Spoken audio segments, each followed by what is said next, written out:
Olá, alunos! Nós vamos falar a respeito do conhecimento, técnicas psicológicas e saúde. Aqui é só falando um pouco do recordatório do que a psicologia ela falava. Inicialmente ela falava como temas a respeito do desenvolvimento, fases do comportamento, aprendizado, consciência, memória. Depois disso ela começou a ter interesse também nas relações do homem com o trabalho e no seu comportamento. Já atualmente, a psicologia ela busca a compreensão de novas áreas, como, por exemplo, comportamentos que surgiram na história recente da humanidade, aumentando a atuação no desenvolvimento da sociedade. Ou seja, a psicologia é uma ciência mista, ela ela nem podemos enquadrá-la não somente nas ciências da saúde, mas também nas ciências humanas. Bom, vamos falar um pouco das técnicas e abordagens psicológicas, onde nós vamos falar hoje a respeito da psicanálise, do behaviorismo e da gestalterapia. Falando um pouco da psicanálise, o pai da psicanálise, que como todos conhecem, é o Sigmund Freud. Ele era um neurologista austríaco e ele começou a estudar, no caso, o conjunto teórico e técnico, aonde ele buscava explicar o comportamento humano da compreensão dos conteúdos inconscientes. Então, o que ele falava? Ele falava que os desejos humanos não são frutos da vontade, e sim do inconsciente. E ele, com isso, ele revolucionou a maneira do homem ver a si mesmo. Então, o Freud ele teve um grande papel, principalmente quando se falava o quê? A respeito do inconsciente. Bom, ele atribuiu, ele disse que o conjunto dos conteúdos não presentes no campo da consciência, compostos no caso, pelos conteúdos recalcados, não tiveram acesso ao pré-consciente e à consciência. E ele falava muito que esses conteúdos recalcados, normalmente eles eram relacionados a desejos da infância relacionados à sexualidade. Ou seja, ele atribuía principalmente ao inconsciente, e com isso o inconsciente tornou-se o principal tema da psicanálise. Também, ainda falando um pouquinho do Freud, ele usou um termo que ele falava que era o aparelho, onde ele se referia às organizações psíquicas. E nesse caso específico, elas eram divididas em sistemas psíquicos. E cada sistema psíquico ele tinha funções específicas e eles ocupavam um lugar determinado na mente.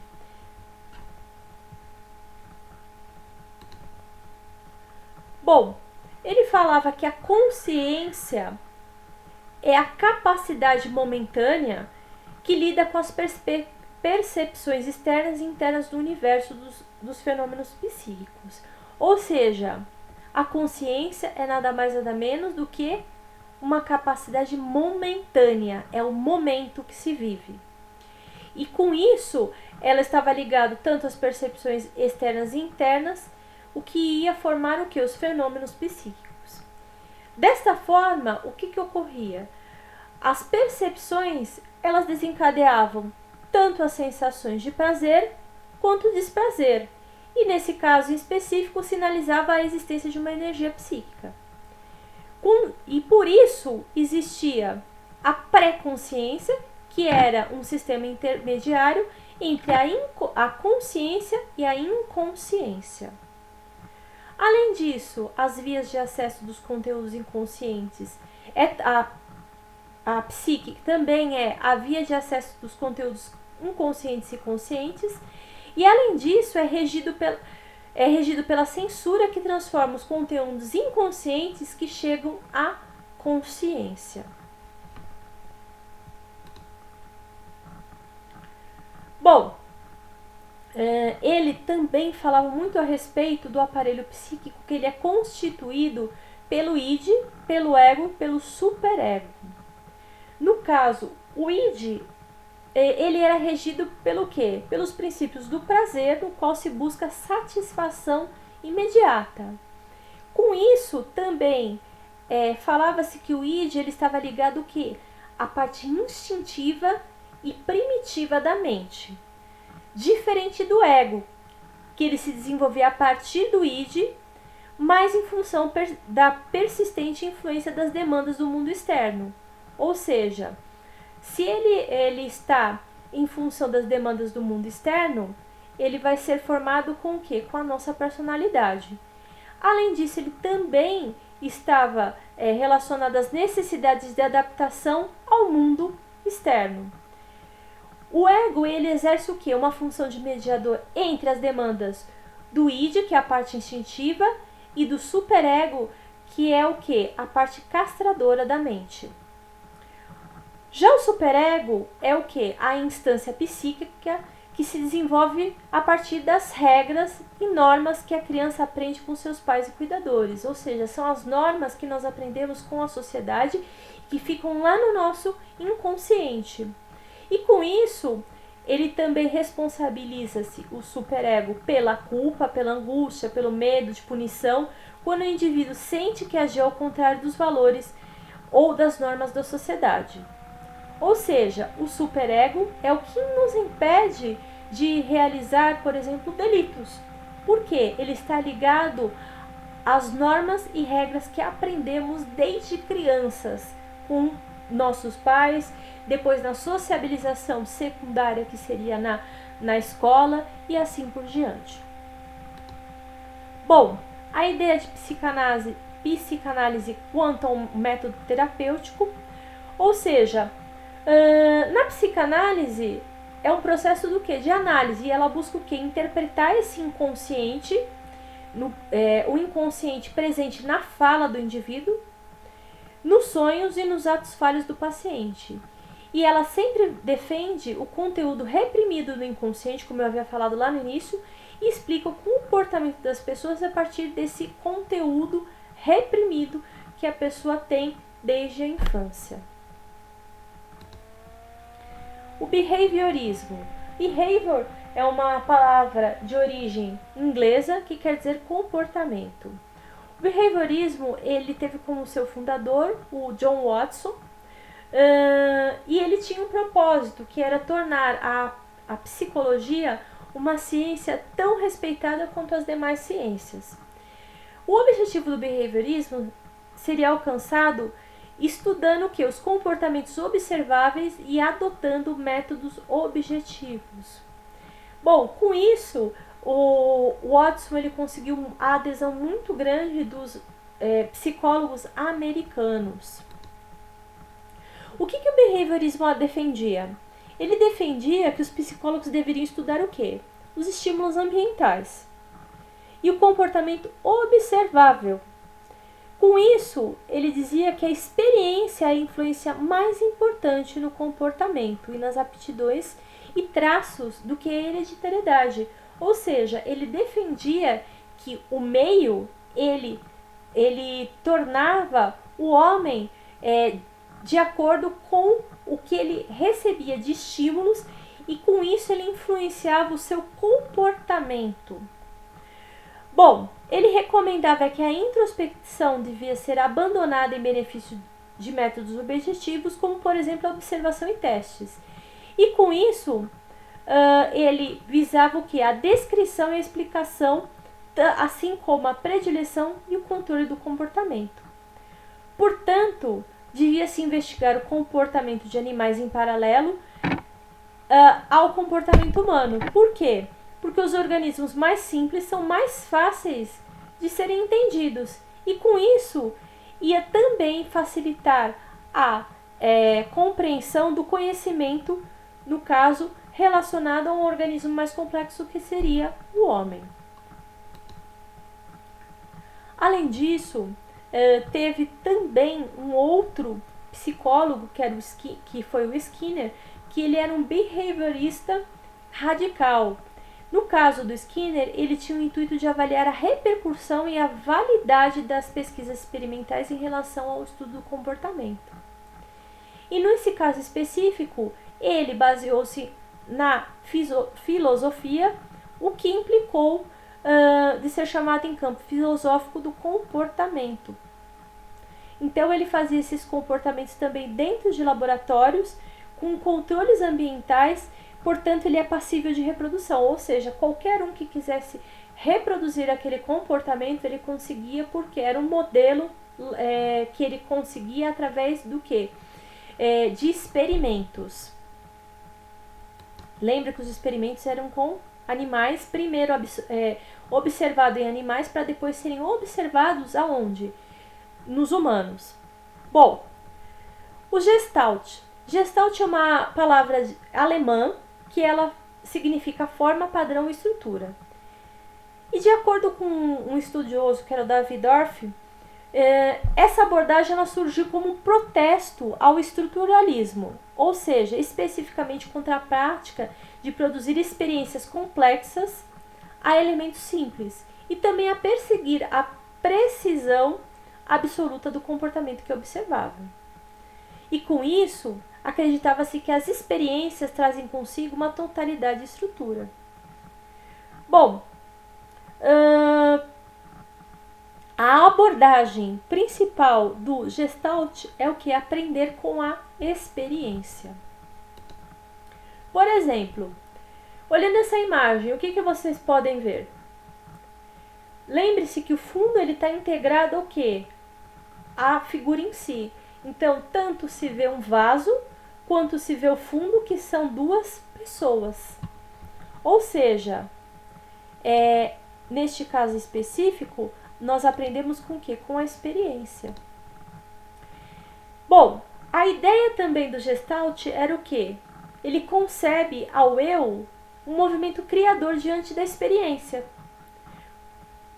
Com o outro ou com o mundo, por meio de um fluxo contínuo. E nesse caso específico, entende-se o quê? Que os fenômenos psicológicos, eles são indivisíveis e articulados em sua totalidade. Ou seja, a percepção de dado elemento ou situação ocorre por meio da visão do todo, ou seja, da soma das partes, assim como mostrou-se o quê?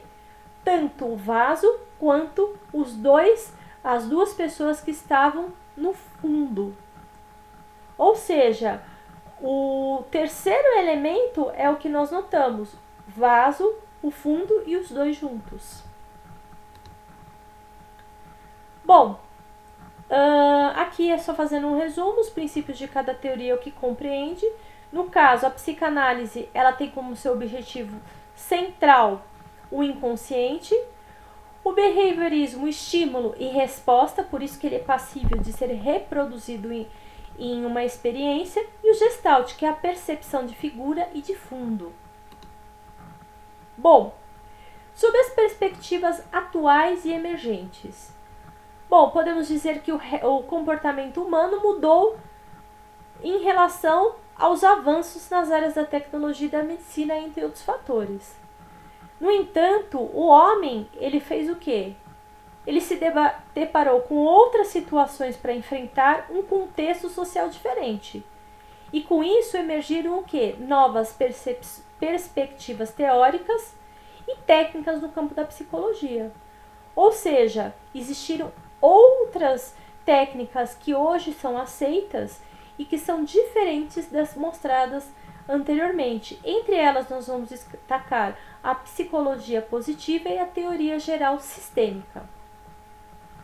A teoria positiva, ela foi fundada pelo Seligman, onde ele defendia a importância de valorizar as potencialidades e virtudes humanas, com o objetivo de melhorar a qualidade de vida do indivíduo e prevenir as patologias. Ou seja, com isso ele sempre valorizava o que cada indivíduo tinha de melhor.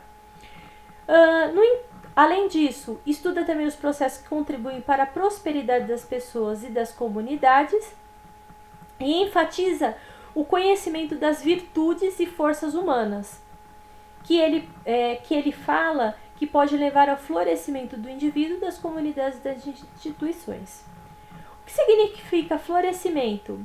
Significa um estado no qual os indivíduos sentem uma emoção positiva pela vida, apresentam um ótimo funcionamento mental, o que significa que não vai ter o quê?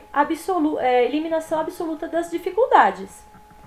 No entanto, significa que essas pessoas vivem intensamente o que vai além do simplesmente existir. Então ele ressalta o quê? O positivismo. Ele ressalta o que tem de melhor nas potencialidades humanas. O que não quer dizer que o indivíduo não vai ter problemas. Então, a psicologia positiva vai investigar e potencializar o quê?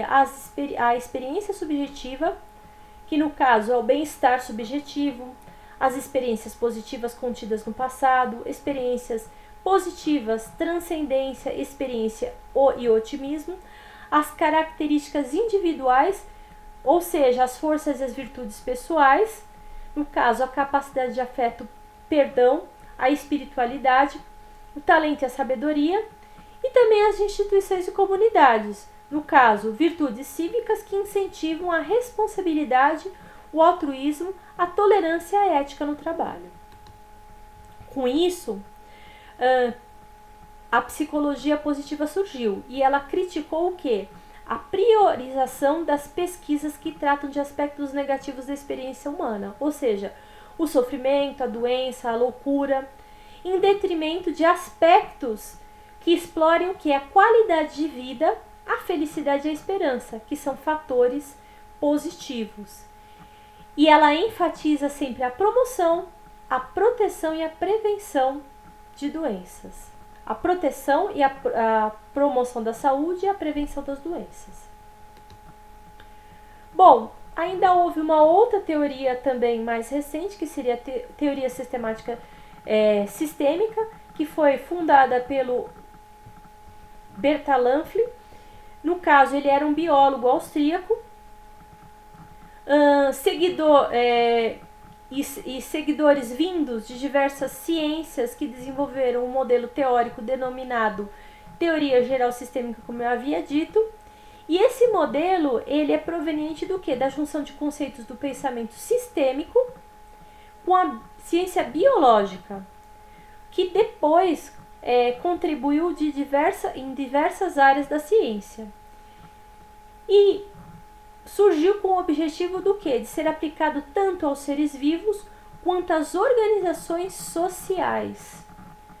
Com isso, as pessoas e as organizações são sistemas o quê? Abertos, sem interação constante com o ambiente, por meio de entradas e saídas, razão pela qual elas são compreendidas a partir das inter-relações com as partes e dos comportamentos provocados por tais interações, ou seja, as pessoas e as organizações são sistemas e com isso elas interagem através do que? Do meio, que são as portas de entrada.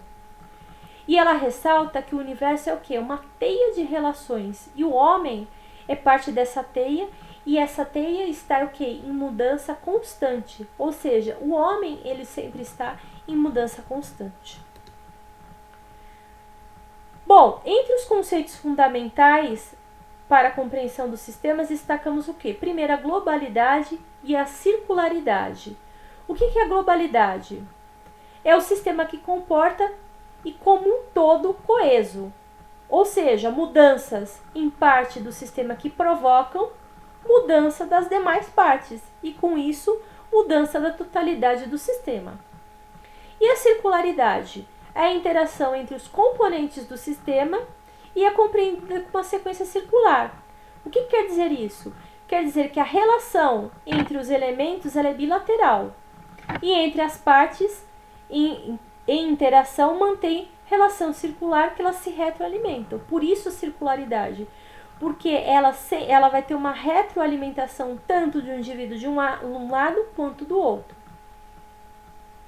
Ou seja, ela conduz a sociedade ao reconhecimento da complexidade do universo e da compreensão dos fenômenos em relação ao ambiente e às inter-relações. isso, a ciência psicológica está organizada a partir do quê? De áreas de conhecimento, como por exemplo, e também de atuação, como por exemplo a clínica, a educacional, a social e a jurídica, e ainda tem outras mais. Além disso, em função da proximidade entre a área social e da saúde, destacamos a psicologia social, que vai ser a interação entre essas duas áreas. A psicologia social ela vai ter como seu objeto principal os fenômenos sociais e a dimensão subjetiva desses mesmos. Essa dimensão subjetiva, ela tem o quê? Ela tem os fenômenos próprios da área social e ela vai se traduzir num conjunto de símbolos, sejam em um conjunto de registros simbólicos, subjetivos, psíquicos que traz o fenômeno social. Os fenômenos sociais, eles são frequentemente estudados pela psicologia social, e os principais fenômenos sociais que são estudados pela sociologia, pela psicologia social são a discriminação racial, social ou de gênero, também a violência, o estigma, entre outros.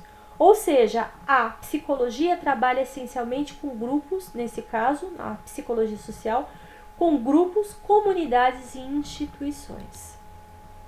Além disso, ela vai aplicar esse conhecimento científico sobre esses fenômenos sociais e ela vai partir de uma abordagem psicológica sob a lente teórica que vai o quê? Buscar a compreensão desses fenômenos na área da saúde. Portanto, o conceito de saúde como doença são amplamente estudados pela psicologia social. Qual é a importância da psicologia para a área da saúde? Vale destacar que essa contribuição foi o que? Ampliar a compreensão do sofrimento que vai além da evidência orgânica e objetiva. Ou seja, o indivíduo que tem uma doença, ele também tem o que? Um sofrimento psicológico. Além disso, também vamos observar as características subjetivas e socioculturais presentes na construção dos significados atribuídos a esses conceitos, além de acrescentarmos também a saúde e a qualidade de vida. Também tem os significados que são atribuídos a esses fenômenos que influenciam a forma como cada pessoa usa o seu corpo e tem um enfrentamento do tratamento, também o enfrentamento da doença, que vai construir a expressão dos seus sintomas. Nesse caso específico, a medicina restringiu a compreensão sobre a doença quando ela colocou o modelo biomédico. Nesse caso específico, chamamos de modelo mecanicista, que está estruturado o quê? Um referencial técnico e instrumental das ciências biológicas. E nesse caso exclui totalmente a compreensão dos significados subjetivos e socioculturais atribuídos à doença. Ou seja, esse modelo mecanicista, ele via aquele indivíduo como um indivíduo doente e que ele não tinha sofrimentos que seriam de ordem psicológica com aquele advento da doença. Nesse caso específico, caracteriza-se também pela visão unicausal da doença e somente de natureza biológica, que também inclui aspectos físicos e químicos e nunca psicológicos. Bom, esse modelo ele foi influenciado pela ideia de causa e efeito e, consequentemente, distanciamento da visão integral do ser e do adoecer. Ou seja, ele não via o indivíduo como um ser holístico. Em 1977, Engels concebeu um modelo biopsicossocial, que é o que a gente utiliza atualmente, que compreende a origem da doença como decorrência da soma de várias causas. Ou seja, ele vai englobar o quê? As dimensões biológica, psicológica e sociocultural. E com isso, ele conseguiu o quê? A visão que propõe a prevenção de doenças e promoção da saúde. Ou seja, esse modelo contempla a participação do paciente nas decisões do tratamento e visa minimizar o que? A ansiedade, a depressão, além de facilitar a adesão ao tratamento e a boa evolução psicológica e emocional. Por quê? Mesmo que o indivíduo esteja doente, não dá para desmembrar o que o indivíduo ele é, os seus fenômenos psicológicos, socioculturais, não dá para desmembrar. E muitas vezes, quando o indivíduo ele está doente, o que acontece? Existe a ansiedade também provocada pela situação de vida que ele vive. Então isso influencia diretamente o que? Não só a sua situação psicológica, como sociocultural na sociedade. Bom, nesse contexto a psicologia ela adquiriu uma relevância grande, porque ao mesmo tempo as equipes multidisciplinares aumentaram, os diversos profissionais da área da saúde passaram a atuar em conjunto na busca de visão holística, ou seja, a compreensão integral da saúde. Então, com os modelos psicológicos, né, que foram demonstrados, principalmente os dois últimos, verificou-se que o homem ele era um ser que ele tinha que ser visto como um todo e não como uma doença. Hoje era isso que eu tinha para falar para vocês, meninos. Até a próxima.